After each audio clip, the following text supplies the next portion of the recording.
the most fundamental and primary character design concept that you will first learn about is going to be shapes. Okay. Now, we're going to discuss shapes. And when we say shapes, I mean shapes in the most literal sense, as in 2D shapes, not 3D forms. But that being said, even if you're obviously we're creating character designs for a variety of mediums, right? 2D, 3D, whatever. Um, the regardless of those mediums, your screen that you're looking at is always flat. Even when you're playing a video game and it's a 3D video game, if you were to take a single, snapshot of it, screenshot, you're going to see it is a flat object. Everything's flat. So if I see a sphere, right, the character's head might be spherical. It's still going to be represented to me visually as a two-dimensional circle. Okay. So I'm going to talk about shapes, but those shapes apply to 3D as well. So regardless, just be aware that those things exist in the same manner. All right. So the first one that we're going to cover are circles. Circles are the most common shape that you'll see. There's a couple different reasons for it. One is that circles generally represent unassuming, non-threatening characters. Things that are round are not considered uh, uh, hostile in any way, right? You think of things that are soft, that are friendly. Usually your jolly characters are typically like this, okay? And circles are also the easiest to draw in dimension because if you want to rotate, let's say his head, it's a circle. If I want to rotate it, all you have to do is like right now, here's the center line. I just have to draw the center line over here, and then I just draw the eye on either side of it, right? So they're very easy to move around dimensionally, and they're easier to keep track of. When Mickey Mouse was first drawn, in the very early days, they actually just used to use change.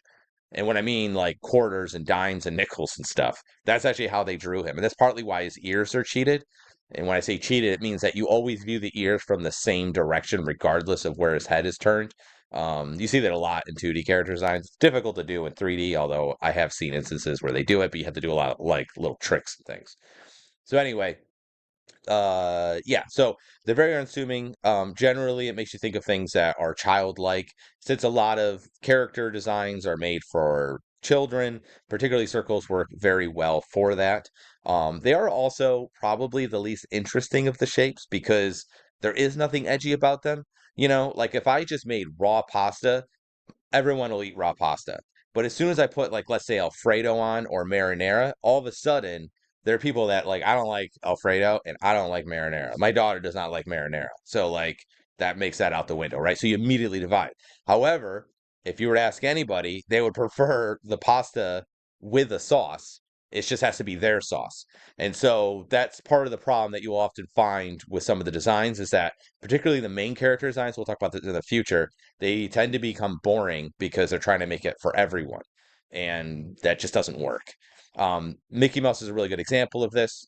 And I think I might have mentioned it earlier, but he is not just a character, he's a brand, right? So he can't be like super visually interesting because some people might find it off-putting and they need it to be for everyone.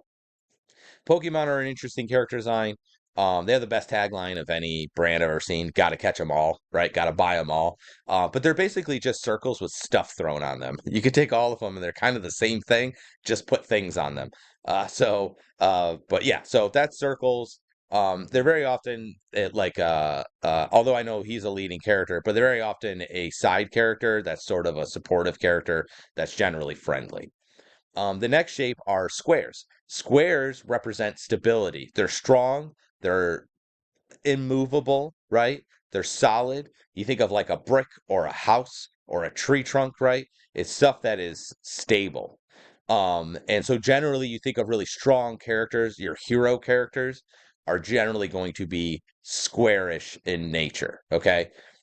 So if you think about we got Mike here and then or I'm sorry, Mike Wazowski and then we got Sullivan. Sullivan is very square. And this is an example of what I was talking about where it doesn't have to like literally be a square. He's still very squarish, right? He has square shapes. It gives the impression of being strong. He's also stable, trustworthy, that sort of thing. And Mike is kind of the funny, silly guy, and he's round, right? This is the best example, really, of square, because he's nothing but squares, right? Was it Carl? I can't remember. It's like my favorite animated film, and I can't remember the guy's name. But the whole premise of the story is that he doesn't want to move, right? They're trying to drive him out of his house. And so the entire time he is just a square. And his friend, the kid, I wanted to say Kevin, but Kevin's the bird's name. Oh God, I had it just on the tip. Was it Doug? I can't remember. But that kid, the Boy Scout that's with him, he's round, right? He's kind of silly and goofy and whatever. Um, but the whole and his wife was also round, right? Friendly. But the whole premise of the film is that he doesn't want to move, and then basically he has this kid, and he's literally carrying the weight of the house, which represents his wife, and it loses balloons, and it becomes heavier and heavier for him to carry until the point where he has to give it up in order to save the kid and new relationships. It's a really beautiful film. I'm sure you've seen it, and if you haven't, go see it. Um, but anyway, so Square's perfect representation, even though he's not necessarily a strong character, it shows that immovability. Okay. And the last one are triangles. So triangles are typically the most aggressive. You usually will see those be the antagonist or the villain characters. Um, and the idea is that visually, right, when we look at like a circle versus a triangle, if I were to throw a ball to you, you'd go, oh, a ball, and you would catch it, right? Not threatening. Or if you were going to walk on, a shore and there's a bunch of round stones, be like, I can walk on that. Now, if I were to throw a sword at you, right, or a dagger, you would be like, no, thank you, and you would move out of the way because it's sharp, right? It would hurt you. Again, if you were to walk out on a shore and it's a bunch of jaggedy rocks, you'd be like, no. So you just visually understand that things that are sharp are threatening, things that are not are non-threatening, right? And so, generally speaking, you want to try and utilize shapes throughout the entire character. So Joker's a really good example here because you can see his head's kind of a triangle shape, right? His ears have slight angles, his nose has an angle, his eyes. And even his suit, right? It doesn't go across. They actually make a point to make it go down like this, right? Um, Even his shoes here, right? They make sure they're pointy. Everything about him has a pointiness to him, which makes him appear very sly, very has a lot of directionality in it, right? Um, and then I can't remember his name now. But from Cowboy Bebop, if you haven't seen that, that's my favorite anime. I'm not big into anime, but it's really well done.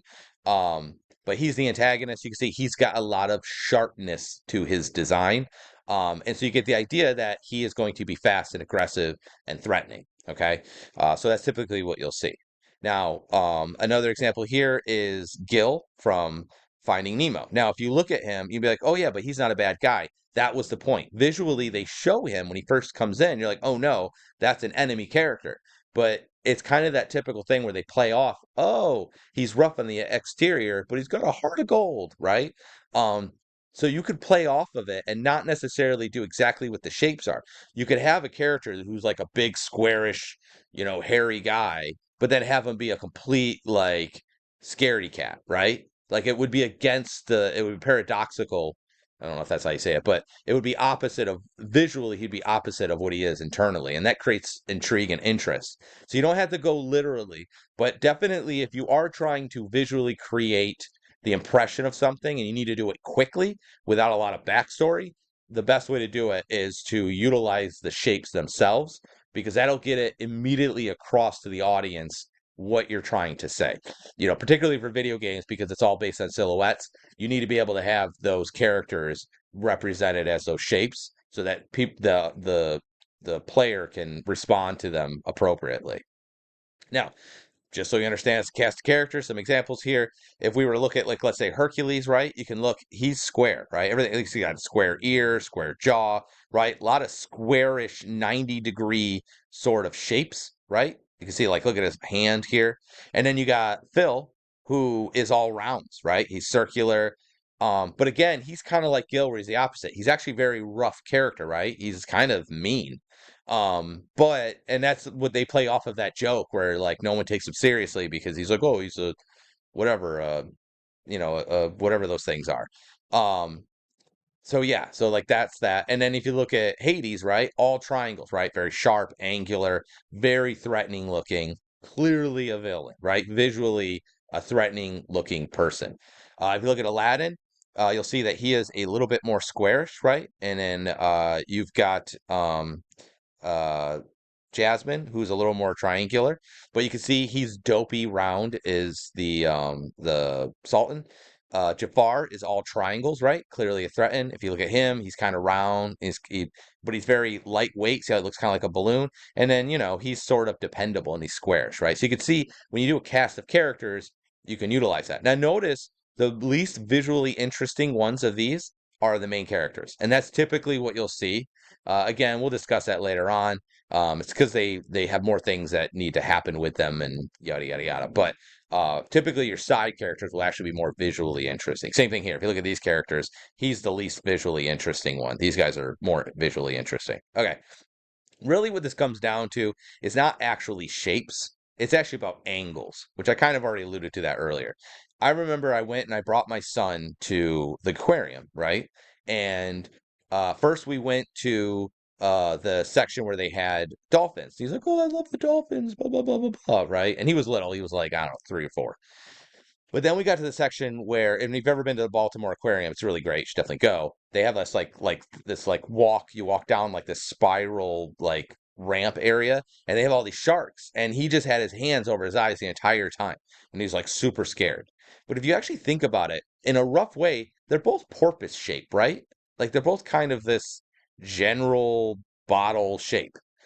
The difference between the two is that this one is sharp. It's got sharp fins, sharp nose, sharp teeth, right? This one is round. Really, these can do just as much damage to you as these. A big common misconception is when people see killer whales, they think, "Oh, they look friendly." They're terrible, terrible beasts. They eat great whites, right? So, they're worse than great whites, and they're intelligent. So, very threatening, killer whales. But the difference is of the angles.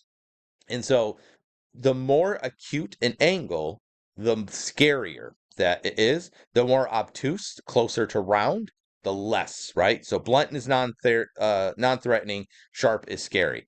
Another example, if you haven't seen Coraline, really, it's like one of the best stop motions of all time. Absolutely see it. They have a character called the Other Mother, and she kind of looks like her mother in the real world. Basically, she goes into like a dream world, and her other mother is a little bit more angular, right? So there's a sense of like threateningness, but not too bad. But then as the film progresses, she gets more and more angular. See how sharp these edges are getting? Much more threatening looking until she like gets her ultimate form and she's sort of like this spider thing. And you can't see it well in here, but there's all these jaggedy edges and stuff on her. I mean, look how sharp the breast area is and the collar, right? Very threatening. And it just shows you how you could take more or less the same kind of design, but just by making the angles more acute, becomes more threatening and more fearful. Another example would be Batman. Okay. So if we look at these 3 Batmen, again, visually, this one's the least interesting.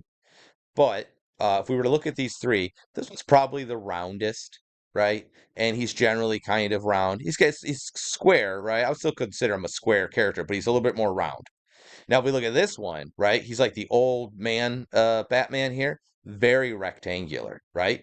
Very stable. He's super strong. He's not going to be very fast, but he definitely has a sense of like if he hits you, it's going to hurt.